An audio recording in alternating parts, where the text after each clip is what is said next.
말씀의 제목이 마지막 날의 지혜 첫 번째입니다. 세 번째까지 있고요.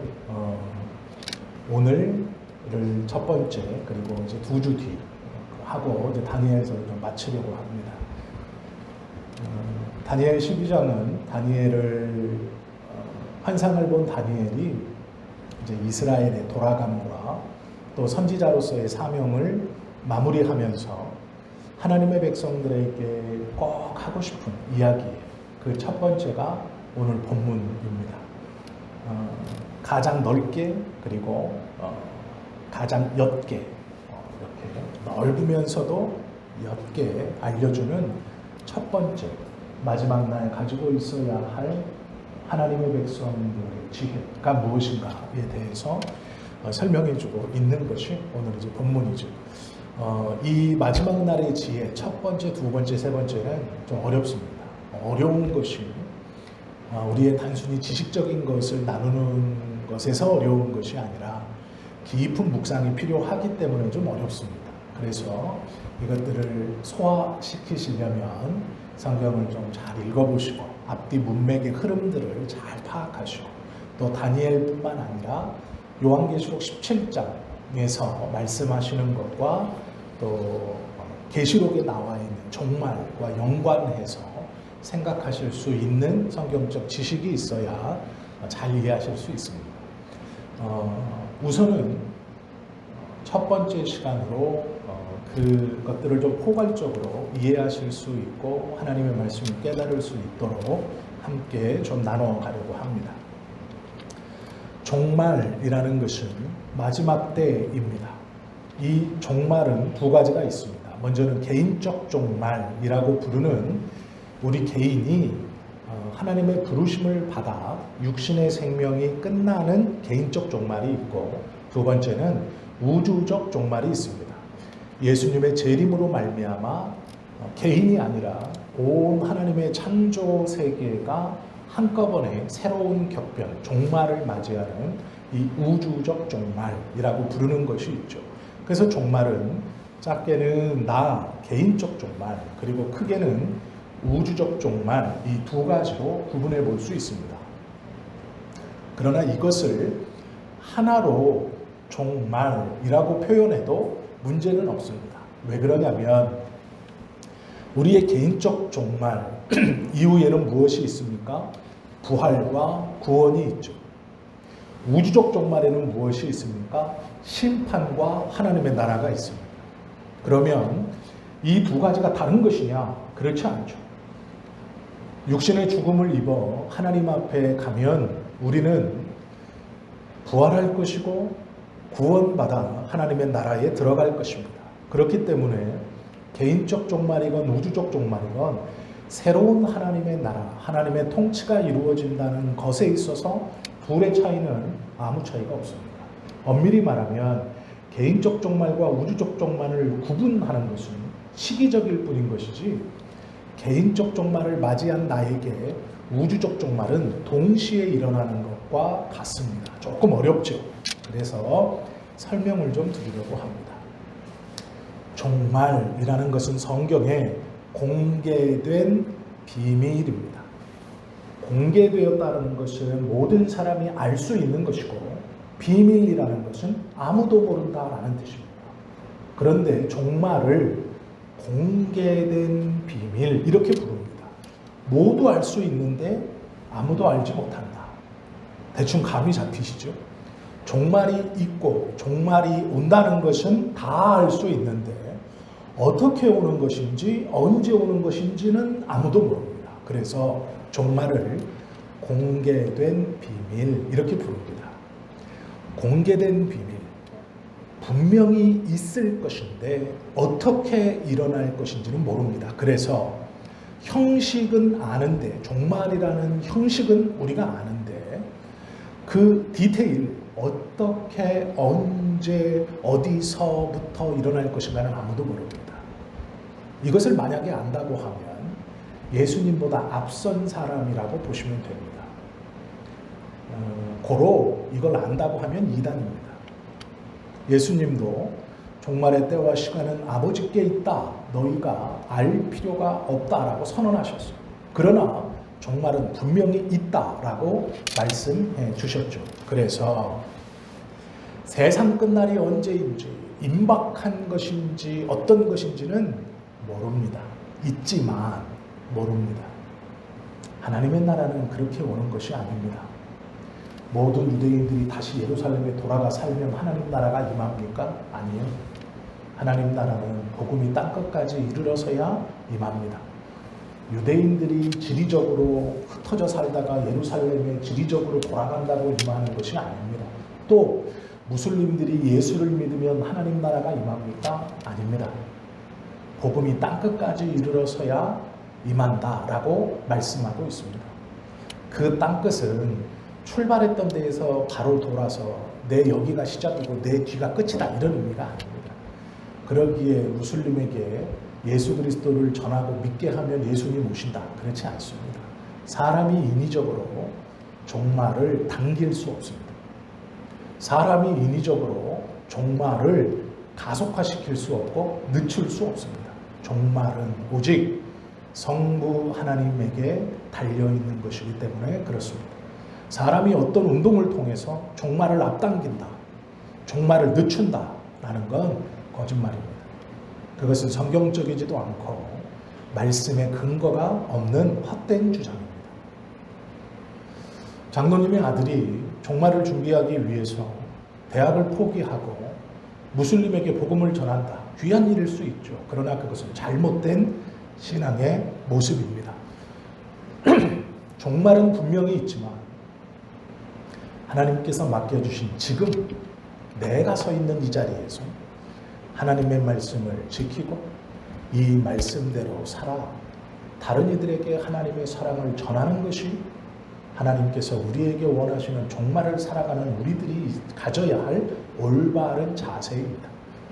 어디에 간다고 해서 하나님께서 더 기뻐하시고 그곳에 옮겨준다고 해서 종말이 더 빨리 오는 것이 절대로 아니다라는 것이죠. 그래서 종말은 공개된 비밀입니다. 이걸 꼭 명심하셔야 합니다.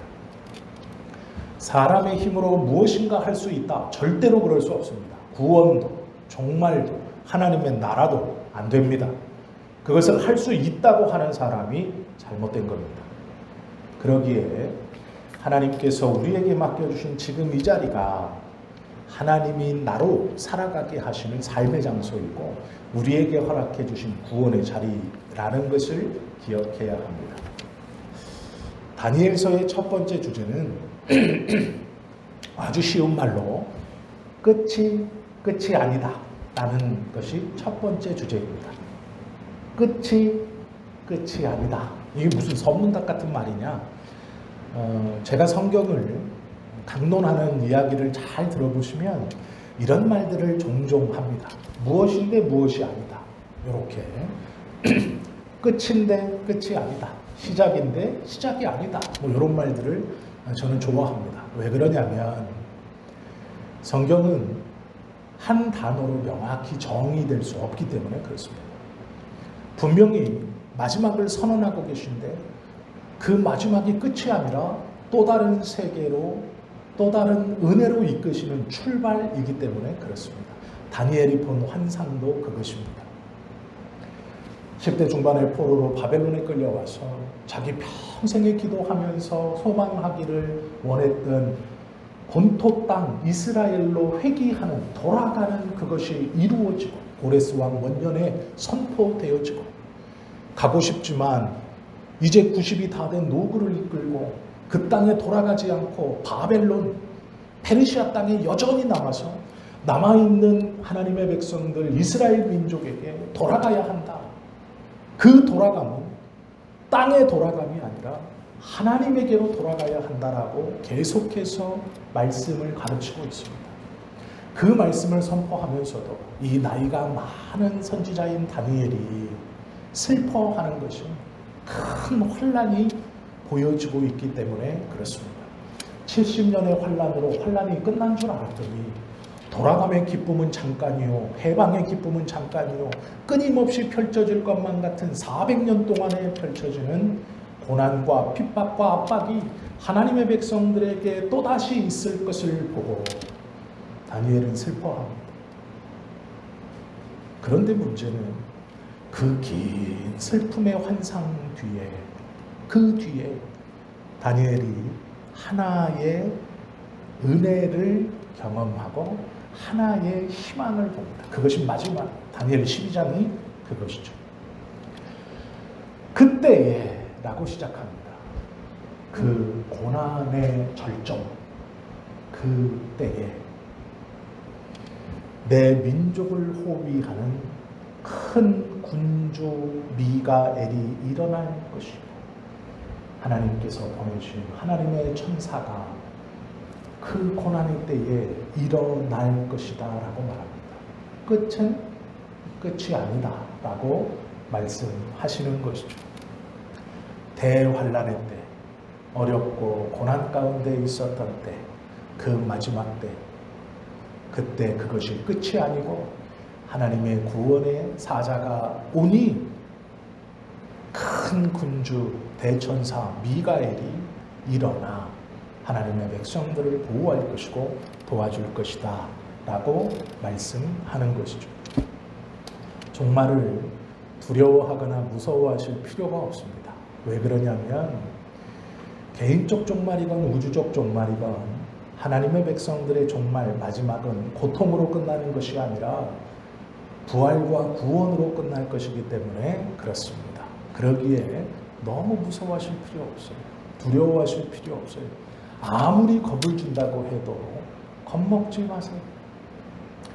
정말로 유명한 사람이 지옥 간증을 아무리 실감나게 해도 걱정하실 필요가 없는 건 저희들은 갈 일이 없어요. 아무리 겁을 줘도 갈 일이 없어요. 그러니 재미있게 들으시면 돼요. 그것 때문에 밤잠 못 자고 내가 그곳에 가면 어떡하나? 아니요. 두려워하실 필요 없어요. 또 반대로 어떤 사람이 천국 간증을 아무리 실감나게 하더라도 들뜰 필요가 없는 건 내 눈으로 직접 볼 거예요. 이 사람이 전해주는 얘기 소용없어요. 결국 우리 눈으로 볼 거예요.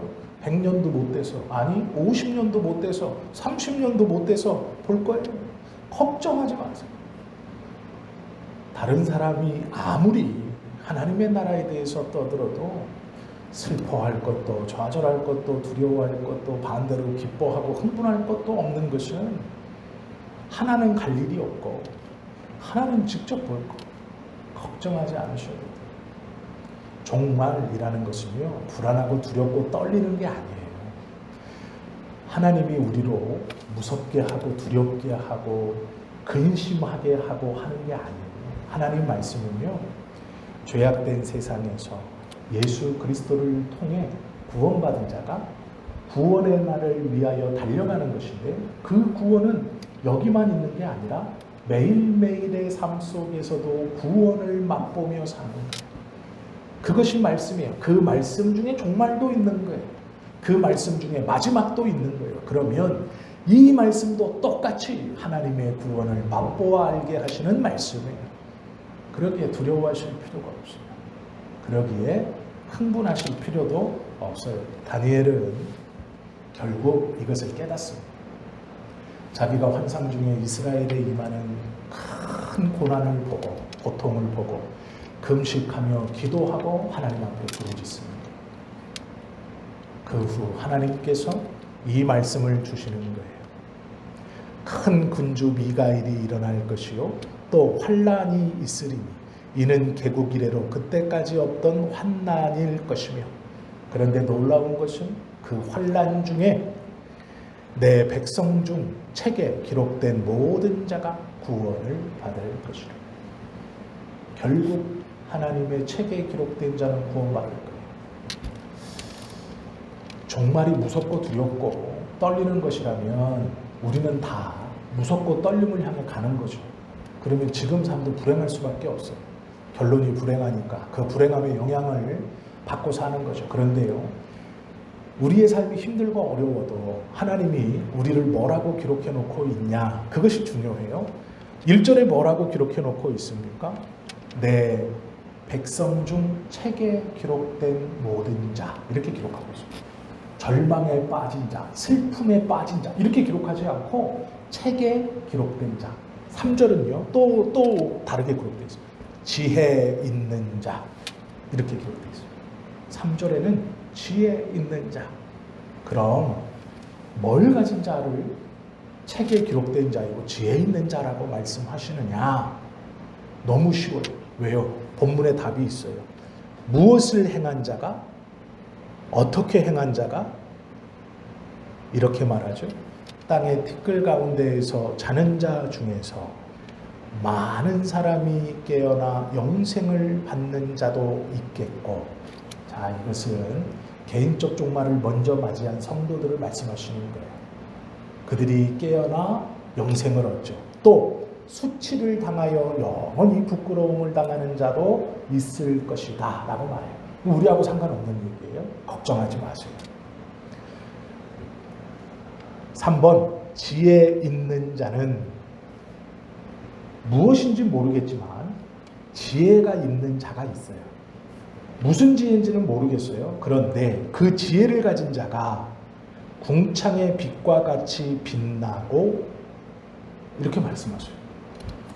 지혜를 소유하는데 무슨 지혜인지 모르겠어요. 그런데 그 지혜를 가진 자는 궁창의 별과 같이 빛난대요. 그 마지막 날. 그럼 무슨 지혜냐? 그 다음 구절의 말씀이죠. 많은 사람을 옳은 대로 돌아오게 한 자예요. 많은 사람을 옳은 대로 돌아오게 한 자. 그 자는 별과 같이 영원토록 빛나리라. 그러면 첫 번째 가져야 될 지혜가 뭘까요? 많은 사람을 옳은 대로 돌아오게 한 자. 그 자가 가지고 있는 지혜예요. 많은 사람을 옳은 대로 돌아오게 하는 자가 가지고 있는 게 지혜인 거예요. 그럼 뭘까요? 잘못된 사람들을 옳은 곳으로 돌아오게 할 수 있는 것이 뭐예요? 복음이죠. 복음을 가진 자, 그 자가 많은 사람을 옳은 대로 돌아오게 하고 그 옳은 대로 많은 사람을 돌아오게 한 자는 궁창의 별과 같이 영원히 빛날 것이다 약속해 주셨어요. 이게 첫 번째지. 복음을 가진 자, 복음을 전하는 자, 많은 사람을 하나님에게로 돌아오게 한 자, 그는 마지막 때에 별과 같이 빛날 것이다.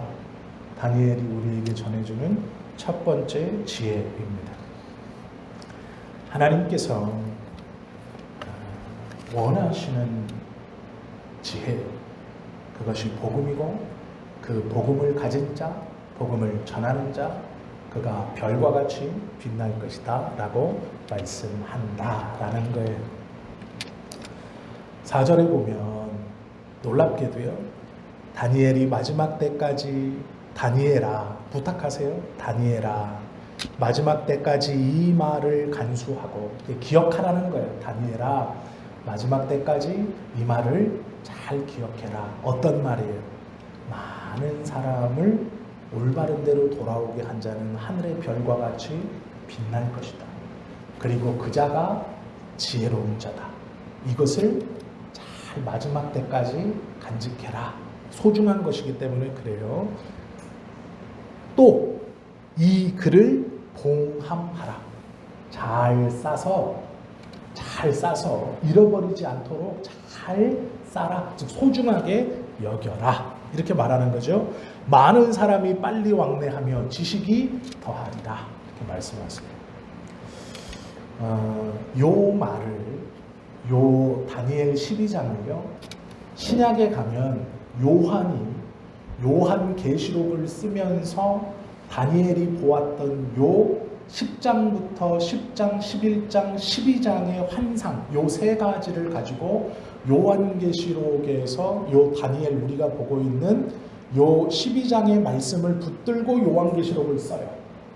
앞에 7교회 이야기를 쭉 쓰고 대전, 나팔 이런 이야기를 쭉 쓰고 그 다음에 영적 전쟁에 관한 이야기를 쭉 쓰고 하나님께서 원하시는 마지막 때의 이야기를 써놓는데 요 다니엘 12장 벌써 앞에 썼던 걸 요한이 이 다니엘 12장을 붙들고 들어와서 요한계시록을 쓰면서 7장에 이렇게 기록해 놓습니다. 7장 13절 14절 말씀.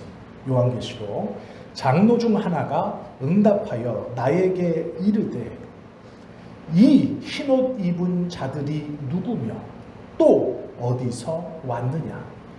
내가 말하기를 내 주여 당신이 아시나이다 하니 그가 나에게 이르되 이는 큰 환난에서 나오는 자들인데 어린 양의 피에 그 옷을 씻어 쉬게 하였느니라.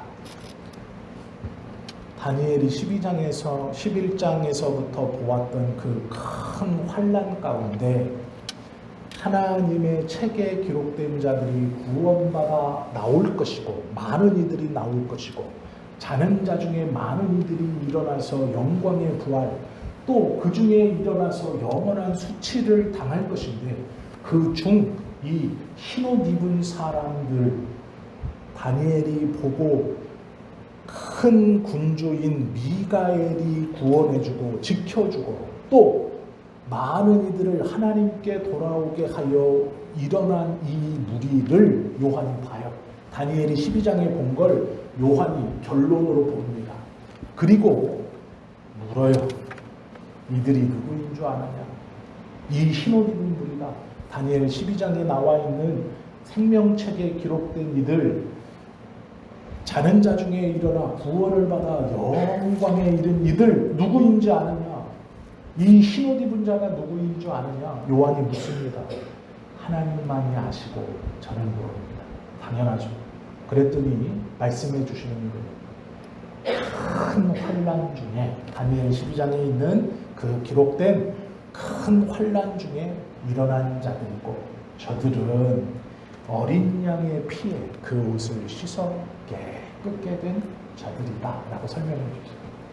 그래서 다니엘 12장과 계시록 7장은 연결되어 있어요. 다니엘이 12장에서 본 것이 어떤 내용이냐? 요한이 계시록 7장에서 그 결론과 대답을 해주고 있어요. 그들은 하나님께서 선택하셔서 하늘의 책에 기록된 자들이고 지혜를 소유한 자들인데 그들은 흰옷을 입고 어린 양의 피에 그 옷을 씻어 깨끗함을 받은 사람들이에요. 다니엘이 환상의 마지막에 본 것이 이것입니다. 그러기에 다니엘은 끝이 아니다 라고 말하는 거예요. 마지막은 마지막이 아니다. 슬퍼하고 하나님 앞에 울며 불며 매어 달리지만 그 마지막을 보고 다니엘이 슬픔으로 두려움으로 끝내지 않는 이유는 하나님께서 그에게 말씀해 주신 첫 번째 이 복음을 가진 자, 흰옷을 입은 자, 별과 같이 빛날 만한 자들이 누구인가를 알려주시기 때문입니다. 그들이 우리들인데 그럼 우리들이 지혜 첫 번째 무엇을 가지고 있어야 하느냐? 복음입니다. 많은 이들을 옳은 대로 돌아오게 할 만한 것 그것은 복음밖에 없어요. 예수님이 하나님의 아들이고 우리의 죄를 위해서 대신 십자가에 지시고 죽으시고 사흘 만에 부활하셔서 승천하시고 다시 오신다는 그것 이 복음밖에 없어요. 다른 어떤 것으로도 많은 사람을 다른 사람을 옳은 대로 돌릴 수 있는 방법이 없어요. 그래서 우리가 마지막 때를 살아가며 꼭 기억해야 하는 것은 복음이에요. 예수가 하나님의 아들이고 우리의 구원자이시다라는 것 다른 건 없어요. 이 지혜를 꼭 가지고 있어야 해요. 이것이 첫 번째 지혜입니다. 잊어버리면 안 되고 망각해서도 안 되고 헷갈려서도 안 되는 첫 번째 지혜라는 거예요. 그것이 요한계시록 7장의 말씀과 연결되어 있기 때문에 그렇다라는 것이죠. 지금은요 두 가지 환란이 있어요. 성경에 기록된 첫 번째는 큰 환란, 두 번째는 작은 환란이에요. 첫 번째 큰 환란은 목을 잘라버리는 거예요. 너 예수님 믿을 거야? 예수님을 안 믿을 거야? 믿는다고 하면 죽이고 안 믿는다고 하면 살려줄게. 이게 큰 환란이에요. 눈에 보이는 환란이에요. 로마 시대는 그랬습니다. 믿는 자들을 핍박할 때는 콜로세움 경기 격투장에 가둬놓고 예수 믿는 사람들을 짐승밥으로 주기도 하고 톱에 썰어 죽이고 기름에 튀기고 위아래서부터 칼로 잘라 죽이고 웃고 떠들었어요. 황제 외에 다른 신을 섬기는 자들은 이렇게 될 것이다. 본보기로 십자가에 매달아서 로마의 개선문 옆에 큰 도로에 쫙 펼쳐놨어요. 그렇게 해서 로마인들에게 반대하지 못하도록 이방인들로 하여금 두려움을 느끼도록 그렇게 핍박했습니다. 믿으면 죽이고 안 믿으면 살려줄게. 그것이 큰 환란이에요. 그런데 지금은요, 그렇지 않죠. 예수 안 믿는다고 죽이지 않고 예수 믿는다고 죽이지 않죠. 그럼 큰 환란은 아니에요. 그럼 우리는 작은 환란을 살아가고 있는데 그 작은 환란이 무엇이냐? 목 베어서 목 잘려서 순교당하는 게 아니고 생활에서의 순교예요. 생활에서의 순교. 예수 믿는 것 때문에 내가 좀 손해보는 것, 그게 순교예요. 예수 믿는 것 때문에 내가 입 다물고 있는 것, 그게 순교예요. 예수 믿는 것 때문에 내가 화를 참고 있는 것, 그게 순교예요. 이것이 종말을 준비하는 작은 순교자들의 삶의 모습이에요. 예수 믿는 것 때문에 내가 참고 견디는 것, 들이받을 수 있고 말할 수 있고 시원하게 내뱉을 수 있지만 그러지 않는 것, 그것이 작은 순교예요. 그건 그냥 하는 게 아니에요. 내 성격이 좋아서 참는 게 아닙니다. 우리가 예수 믿으면 다 양반으로 변해서 점잖아서 아니에요. 그게 순교예요.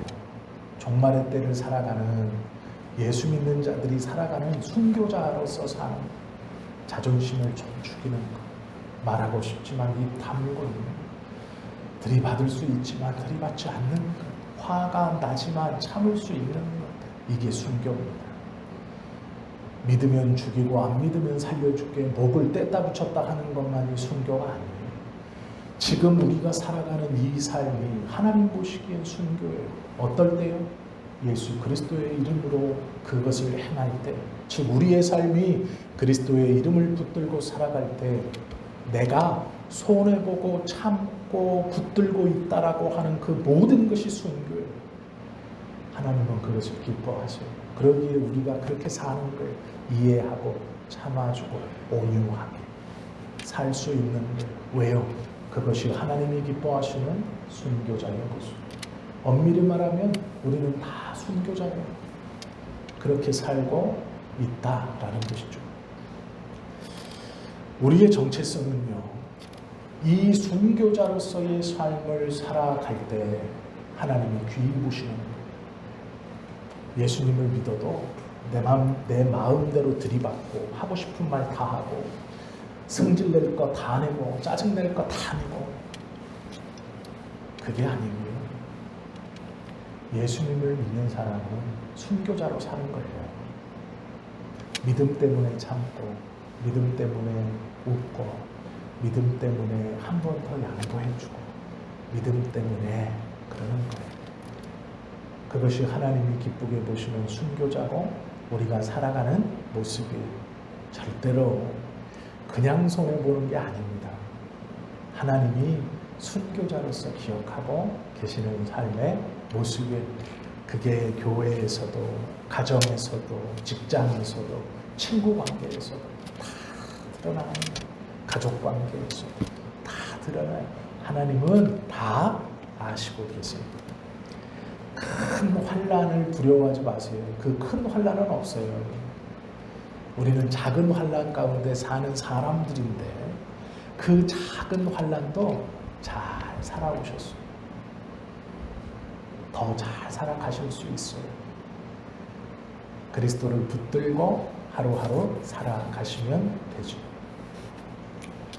악한 자는요, 악한 자는 기억하세요. 악한 자는 하나님이 종말의 때에 우리에게 약속해 주신 구원과 부활을 막지 못해요. 이건 정해져 있어요. 우리는 하나님이 정하신 마지막 때, 개인적 종말이건 우주적 종말이건 하나님이 선언해 놓으셨어요. 구원과 부활. 그래서 우리는 다 그곳을 향해 갑니다. 악한 자는 이걸 막지 못해요. 이건 하나님이 선언하시고 정해놨어요.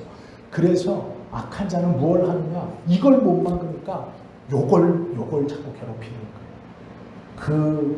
그것을 향해 가는 우리들의 삶 속에서 부활을 누리지 못하도록, 구원을 누리지 못하도록, 우리가 이곳을 향해, 이곳은 이미 약속되었고 하나님이 선언하셨기 때문에 이것을 손대지 못하니 요걸 손대는 거예요. 이것을 향해 가는 우리들의 삶에서 하나님을 의심하도록, 그 작은 환난에서 패배하도록, 순교자로 살지 못하도록, 언제까지 참을 거야?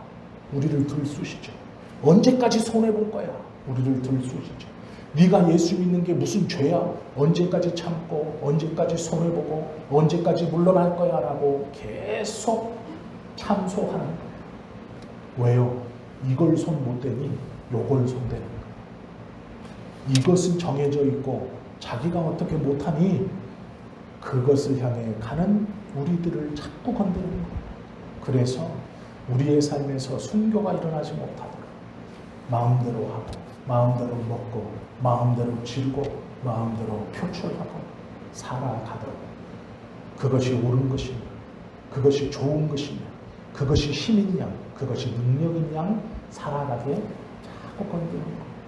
이것을 못 건드리니까 요것을 건드리는 거예요. 그거에 넘어가지 마세요. 우리의 참음은 내가 인격이 훌륭해서, 성질이 온순해서, 성격이 좋아서 아니에요. 못 들여받을 사람이 누가 있어요? 화내지 못하는 사람이 누가 있어요? 욕을 하지 못하는 사람이 누가 있습니까? 다 들이받을 수 있고 다 할 수 있고 화는 다 낼 수 있죠. 그런데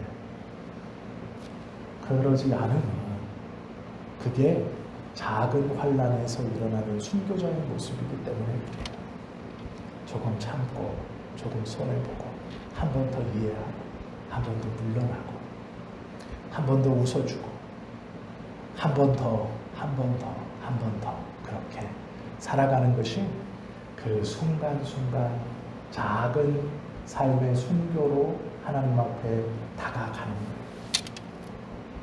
어느샌가 우리가 그 삶을 다 마치게 되면 흰옷을 입고 허다한 구름과 같은 우리가 증인으로 선 그곳에 우리 또한 그 증인들과 함께 서 있는 모습이 될 것입니다. 그것이 다니엘이 본 환상의 결말이에요.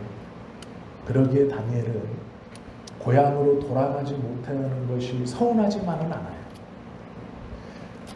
평생 기도했던 이스라엘 땅을 다시 못 밟음이 속상하지만은 않아요.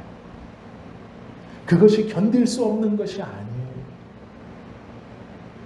하나님께서 결국 믿는 자들에게 주실 놀라운 회복과 구원의 은혜를 보니 땅에 못 가는 것도 괜찮아요. 견딜만 한 거예요. 이 땅에 있는 사람들 중 하나님의 생명책에 기록된 수많은 사람들이 주님 앞에 갈 것입니다. 괜찮아요. 자기가 그렇게 원했던 것이 좀 이루어지지 않아도 괜찮아요. 그것을 보니 그래서 끝은 끝이 아닌 거예요. 우리도 함께 종말을 향해 열심히 가고 있죠. 지금도 가고 있죠. 그리고 기억하셔야 돼요. 내가 삶에서 작은 순교의 현장에서 순교자로 살아가겠다라고 결심하셔야 돼요. 다니엘이 보고 마음먹었던 이 첫 번째 지혜를 저와 여러분 모두가 소유하고 그 지혜의 말씀대로 살아가는 우리 모두가 되실 수 있기를 예수님의 이름으로 축원합니다. 기도드립니다.